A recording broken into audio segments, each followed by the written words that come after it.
Assalamualaikum warahmatullahi wabarakatuh. Pernahkah kamu hidup dalam cinta yang terlihat sempurna, tapi diam-diam menyimpan luka yang tak kasat mata? Pernahkah kamu tersenyum di depan semua orang, sementara hatimu perlahan hancur di dalam diam?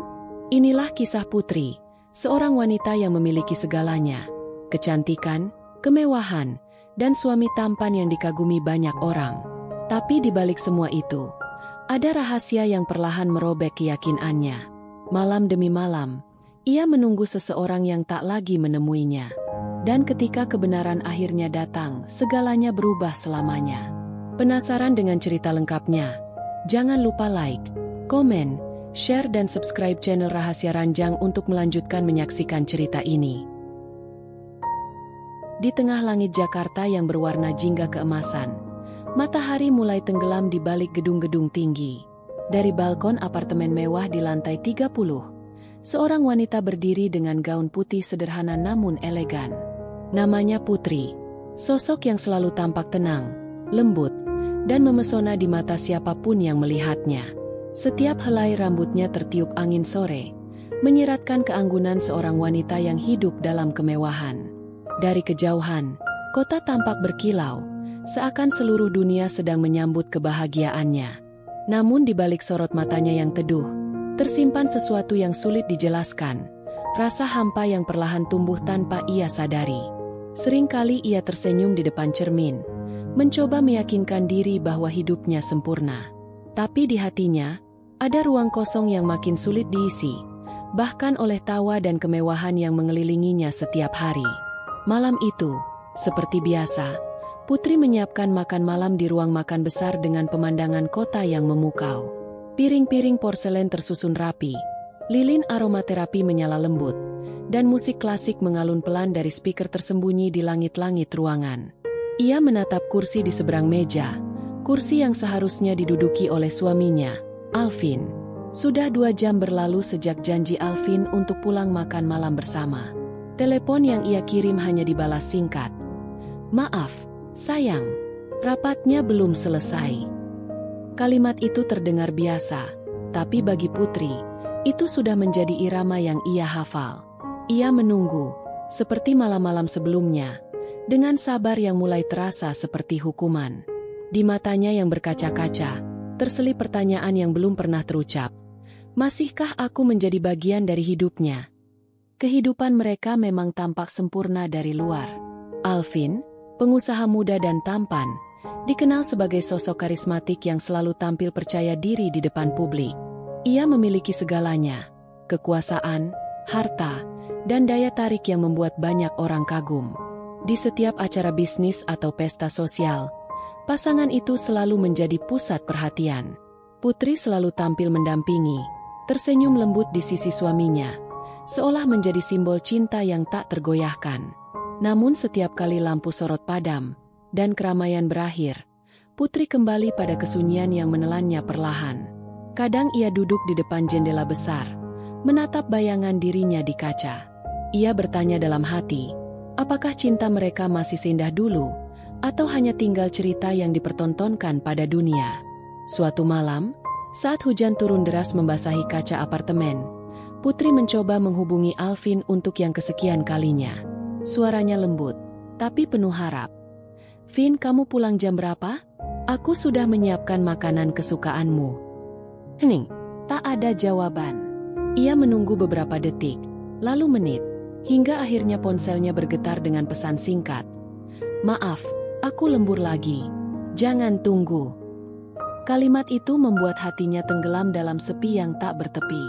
Ia menatap lilin yang kini hampir padam, lalu menutup mata perlahan. Di benaknya terlintas kenangan saat Alvin melamarnya di bawah langit penuh bintang. Janji yang dulu terdengar abadi, kini terasa asing. Air matanya menetes, tapi bukan karena kemarahan, melainkan karena ia mulai takut bahwa cinta yang ia perjuangkan sedang perlahan memudar tanpa suara. Keesokan paginya, Putri bangun lebih awal, menyiapkan kopi seperti biasa, dan menatap ke arah pintu yang tak kunjung terbuka. Seolah menanti sesuatu yang ia tahu tak akan datang. Ia mulai bertanya-tanya, apakah semua yang dimilikinya, rumah megah, mobil mewah, perhiasan mahal, benar-benar cukup untuk membuatnya bahagia?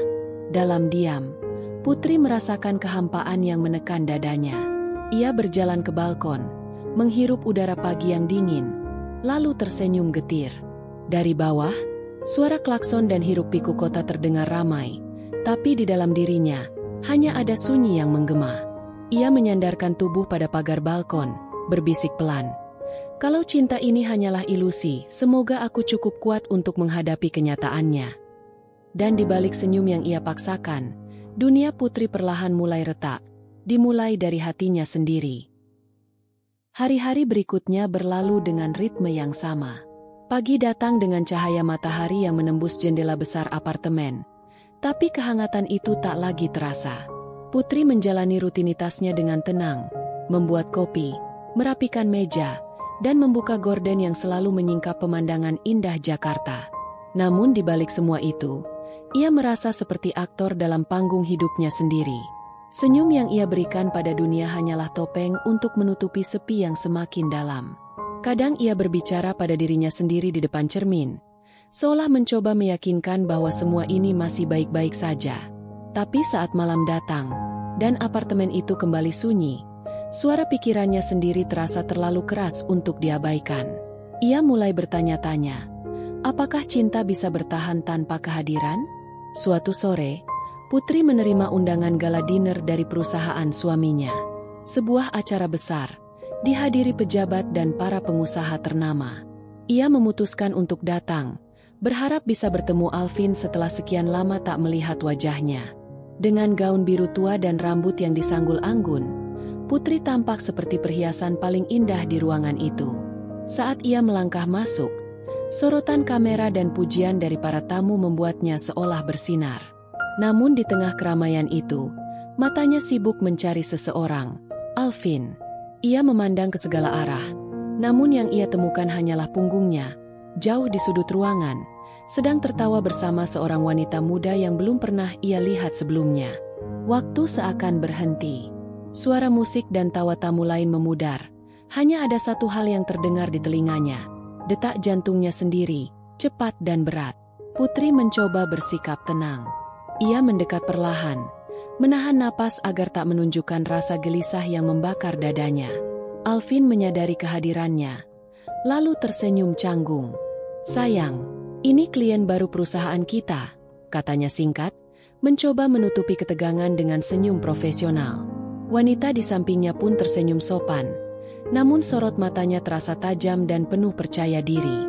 Putri membalas dengan senyum tipis, tapi dalam hatinya ada rasa asing yang tumbuh, bukan sekadar cemburu, tapi rasa kehilangan yang nyata. Selama sisa acara, Alvin sibuk berbicara dengan tamu-tamu penting, sementara Putri hanya berdiri di sisi ruangan, menjadi bayangan dalam pesta yang seharusnya milik mereka berdua. Saat pulang malam itu, di dalam mobil yang sepi, ia menatap jendela yang memantulkan wajahnya sendiri dan berbisik, "Aku bahkan tak tahu kapan suamiku berubah menjadi orang lain." Beberapa hari setelah acara itu, jarak di antara mereka makin terasa. Alvin lebih sering menginap di kantor. Alasannya selalu sama, urusan bisnis, rapat mendadak, atau proyek baru yang tak bisa ditunda. Telepon Putri sering tak dijawab. Pesan singkatnya hanya dibalas dengan kata-kata singkat tanpa perasaan. Malam demi malam, Putri menunggu dengan hati yang lelah, mencoba memahami sesuatu yang tak pernah dijelaskan. Ia bahkan mulai menyalahkan dirinya sendiri, berpikir mungkin ia kurang perhatian, kurang menarik, atau terlalu banyak menuntut waktu. Tapi di lubuk hatinya, ia tahu sesuatu sedang berubah. Ia mulai memperhatikan hal-hal kecil yang tak biasa. Parfum asing di jas Alvin, nomor tak dikenal yang sering muncul di ponselnya, dan tatapan kosong yang kini menggantikan senyum hangat suaminya. Suatu malam, saat Putri tengah duduk di balkon dengan segelas teh hangat, ponselnya berdering. Nomor tak dikenal muncul di layar. Suaranya lembut namun bergetar. "Halo?" Dari seberang, terdengar suara wanita muda, tenang namun menusuk. "Maaf, Bu, apakah saya sedang berbicara dengan Ibu Putri, istrinya Pak Alvin?" Putri terdiam beberapa detik, jantungnya berdetak kencang, sebelum menjawab pelan, "Iya benar." Wanita itu melanjutkan, Saya hanya ingin memberitahu, mungkin ibu perlu tahu di mana suami ibu berada malam ini. Lalu sambungan terputus. Putri menatap ponselnya. Napasnya tercekat. Dunia terasa berhenti berputar. Dalam hati kecilnya, ia tahu, malam itu bukan malam biasa. Sebuah rahasia sedang menunggu untuk terungkap. Dan sejak detik itu, hidup Putri tidak akan pernah sama lagi. Malam itu udara Jakarta terasa berbeda. Angin berhembus lembut, tapi di dada Putri, ada badai yang berputar tanpa henti. Kata-kata dari wanita di telepon terus bergema di pikirannya, seperti gema yang tak mau berhenti. Ia duduk di ruang tamu, menatap jam dinding yang sudah melewati tengah malam. Alvin belum juga pulang. Dalam hati, ia mencoba berpikir logis, mencoba menepis rasa curiga, tapi naluri seorang istri tak bisa dibungkam begitu saja. Setiap detik terasa berat, seolah waktu mempermainkan kesabarannya. Ia menatap ponsel di tangannya, jari-jarinya gemetar antara ingin menelepon atau membiarkan semuanya berlalu. Tapi hatinya berbisik pelan, kebenaran tidak akan datang kalau aku hanya diam. Dan malam itu, untuk pertama kalinya, Putri memutuskan untuk mencari tahu sendiri. Keesokan harinya, Putri berdandan rapi, namun bukan seperti biasanya. Tak ada perhiasan mencolok, tak ada parfum mahal, hanya pakaian sederhana dan jaket panjang. Ia menunggu di lobi apartemen, menatap arloji yang berputar pelan. Saat siang menjelang sore, ia melihat mobil hitam yang sangat dikenalnya berhenti di depan gedung kantor Alvin. Jantungnya berdegup cepat. Ia menyalakan mobilnya dan mulai mengikuti dari kejauhan, memastikan tak ketahuan. Jalanan macet, klakson bersahutan, namun pikirannya hanya fokus pada mobil itu. Dalam hati ia berdoa, berharap yang akan ditemukannya hanyalah kesalahpahaman. Namun firasatnya berkata lain, dan entah kenapa, firasat itu terasa terlalu kuat untuk diabaikan. Mobil Alvin terus melaju melewati jalan protokol, lalu berbelok ke arah kawasan elit Jakarta Selatan. Dari kejauhan, Putri melihat mobil itu berhenti di depan sebuah restoran mewah dengan taman yang indah di depannya. Dari dalam, seorang wanita turun, berpenampilan elegan, dengan senyum lembut yang menawan. Wanita itu tampak menatap ke arah pintu restoran, lalu tak lama, Alvin keluar dari dalam. Mereka saling menatap, saling tersenyum, lalu berjalan berdampingan masuk ke restoran. Dunia Putri seolah berhenti berputar. Dadanya sesak. Tangannya gemetar di atas setir. Dalam hati kecilnya, ia ingin memalingkan wajah, pura-pura tak melihat, tapi matanya menolak. Ia memandangi pemandangan itu lama sekali, dan tiba-tiba air matanya mengalir, bukan karena marah, tapi karena kenyataan yang selama ini ia hindari, kini menamparnya tanpa ampun. Setelah beberapa menit, Putri menghapus air matanya dan menenangkan diri. Ia menunggu di mobil, menatap jam yang terus berdetak pelan. 2 jam berlalu, hingga akhirnya Alvin dan wanita itu keluar dari restoran. Mereka tertawa bersama, terlihat begitu akrab, bahkan terlalu akrab untuk sekadar rekan kerja. Lalu, sesuatu membuat napas Putri terhenti. Alvin membuka pintu mobil untuk wanita itu dengan sikap lembut yang dulu hanya ia lakukan untuk dirinya. Ia menatap pemandangan itu dengan tatapan kosong, lalu menyalakan mesin mobilnya perlahan, mengikuti mereka dengan jarak aman. Langit mulai gelap, lampu kota menyala satu persatu, dan perjalanan mereka berakhir di sebuah tempat yang membuat tubuh Putri lemas, sebuah hotel bintang 5 di pusat kota. Ia menatap papan nama hotel itu, matanya basah, hatinya pecah berkeping-keping. Namun langkah kakinya tak berhenti. Dengan tubuh gemetar, Putri memarkir mobilnya beberapa blok dari sana, lalu berjalan pelan menuju lobi hotel. Setiap langkah terasa berat, tapi rasa ingin tahu dan luka yang membara mendorongnya untuk terus maju. Ia berdiri di depan lift, menatap pantulan wajahnya di cermin, wajah seorang wanita yang berjuang antara cinta dan kenyataan. Tak lama, ia melihat Alvin dan wanita itu masuk ke dalam lift, masih dengan tawa yang lembut. Putri menunggu 10 menit, hingga akhirnya ia melangkah ke arah resepsionis dengan suara yang bergetar, menanyakan kamar yang baru saja dipesan atas nama Alvin. Setelah mendapat petunjuk samar, ia berjalan menuju lantai yang disebutkan, lalu berdiri di depan salah satu pintu kamar. Tangannya gemetar saat ia mengangkat tangan untuk mengetuk, dan di antara detik-detik sunyi itu, ia berbisik lirih. Kalau memang ini kebenarannya, biarlah malam ini aku tahu segalanya. Udara malam di koridor hotel terasa dingin dan sunyi. Lampu-lampu di langit-langit berkelip lembut, menambah ketegangan yang menggantung di dada Putri. Ia berdiri di depan pintu kamar bernomor 1208, menatap angka itu lama, seolah sedang menimbang antara keberanian dan ketakutan. Tangannya gemetar, tapi ia tahu, langkah ini tak bisa lagi ditarik mundur.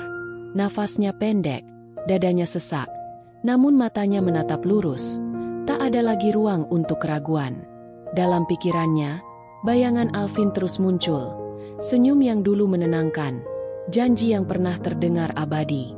Semua itu kini terasa seperti kenangan yang menipu.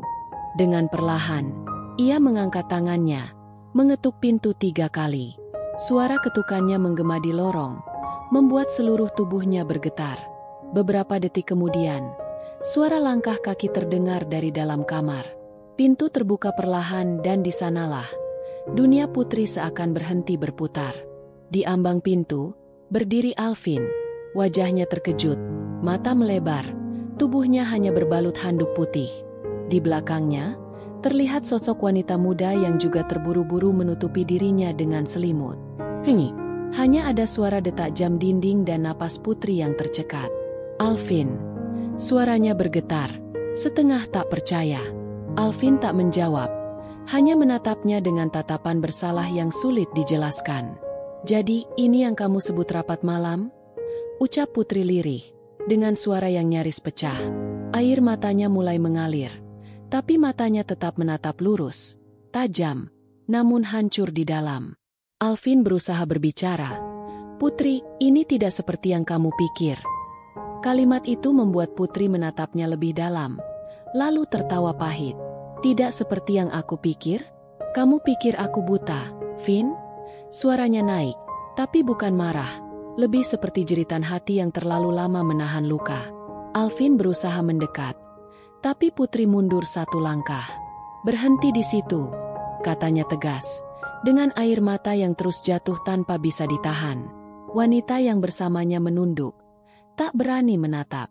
Putri menggeleng perlahan, menatap Alvin dengan pandangan yang campur aduk antara cinta dan kekecewaan. Aku menunggu setiap malam. Aku menyiapkan makan malam sendirian. Aku percaya kamu sibuk bekerja. Tapi ternyata kamu sibuk membohongiku, katanya dengan suara serak. Kata-katanya sederhana, tapi menusuk lebih dalam dari pisau manapun. Alvin terdiam. Tak ada alasan yang cukup kuat untuk menutupi kenyataan yang sudah terlanjur terbuka. Ia mencoba menggenggam tangan Putri, namun Putri menepisnya dengan lemah. Aku cuma ingin tahu satu hal, Vin, ucapnya pelan. Sejak kapan aku berhenti menjadi rumahmu? Alvin menunduk, suaranya lirih. Aku nggak tahu kapan semuanya berubah. Jawaban itu membuat Putri menutup matanya sejenak, mencoba menahan tangis yang pecah dari dadanya. Kalau kamu nggak tahu kapan berhenti mencintai aku, maka biar aku yang tahu kapan harus berhenti bertahan, ucapnya tegas, meski bibirnya bergetar. Ia melangkah mundur perlahan, sementara Alvin hanya berdiri membisu, seperti seseorang yang baru sadar telah menghancurkan sesuatu yang tak bisa diperbaiki lagi. Putri berjalan keluar dari kamar itu dengan langkah goyah. Lorong hotel terasa panjang dan sunyi, seolah setiap langkahnya memantulkan suara hatinya yang retak. Ia menekan tombol lift, menunduk, dan ketika pintu terbuka, air matanya akhirnya pecah tanpa bisa ditahan lagi. Di dalam lift, ia menangis dalam diam, bukan karena marah, tapi karena cinta yang selama ini ia pertahankan ternyata telah mati perlahan tanpa ia sadari. Saat pintu lift terbuka di lobi, ia menatap bayangannya di kaca besar. Wajah yang dulu penuh cinta kini hanya menyisakan kelelahan dan kecewa. Ia berbisik lirih, "Aku sudah kalah, tapi aku tidak akan hancur." Malam itu, Putri meninggalkan hotel itu dengan hati yang berantakan, namun juga dengan kesadaran baru, bahwa cinta tak selalu berarti bertahan. Pagi itu, sinar matahari menembus tirai jendela sebuah rumah kecil di pinggiran kota. Udara terasa sejuk, Jauh dari hiruk-pikuk dan kebisingan Jakarta yang dulu menjadi saksi bisu dari kehidupan Putri. Sudah 3 bulan berlalu sejak malam yang mengubah segalanya. Setelah perceraian dengan Alvin disahkan, Putri memutuskan untuk meninggalkan apartemen megah yang dulu ia huni. Kini, ia tinggal di rumah sederhana, ditemani hanya oleh dirinya sendiri, dan ketenangan yang baru saja ia pelajari. Awalnya sulit. Begitu sulit hingga ia tak tahu bagaimana harus memulai hidup yang baru. Tapi setiap pagi, saat ia membuka mata dan mendengar suara burung di luar jendela, ia tahu, luka itu mulai sembuh, sedikit demi sedikit. Tidak sepenuhnya hilang, tapi kini tak lagi menyakitkan seperti dulu. Hidup Putri kini jauh dari kemewahan, tapi penuh makna. Ia mulai bekerja sebagai desainer interior lepas. Pekerjaan yang dulu hanya menjadi hobi di sela waktu kosong. Di ruang kecil rumahnya, ia menata meja kerja, menggambar, dan kembali mengenal dirinya yang sempat hilang. Tak ada lagi pesta mewah, tak ada gaun berkilau, tapi ada kebahagiaan sederhana setiap kali hasil karyanya disukai klien. Kadang, saat menatap hasil desainnya di layar, ia tersenyum, bukan karena sukses, tapi karena ia menemukan sesuatu yang lebih berharga. Kedamaian. Ia belajar bahwa kebahagiaan bukan datang dari harta, bukan dari pujian, dan bukan dari siapa yang berada di sampingmu. Kebahagiaan datang saat kau mampu berdiri lagi, setelah dunia menjatuhkanmu begitu keras. Namun, meski telah berusaha kuat, kenangan tentang Alvin masih sering datang tanpa diundang. Kadang muncul dalam mimpi, kadang muncul saat hujan turun seperti malam di hotel itu. Ada saat-saat di mana Putri hampir menyerah lagi pada kesedihan, tapi setiap kali air mata itu jatuh, ia selalu mengingat satu hal, dirinya telah melewati badai yang seharusnya sudah menghancurkannya. Dan jika ia bisa melewati itu, maka tidak ada lagi yang bisa membuatnya runtuh. Ia mulai menulis jurnal kecil setiap malam, menuliskan apa yang ia rasakan hari itu. Dari tulisan-tulisan itu, ia sadar, cinta yang sejati bukan tentang siapa yang bertahan bersamamu, tapi siapa yang membuatmu ingin bertahan untuk dirimu sendiri. Suatu sore, saat matahari tenggelam di balik pepohonan, ponsel Putri berdering. Sebuah pesan muncul dari nomor tak dikenal. "Hai, semoga kamu baik-baik saja. Aku minta maaf atas segalanya."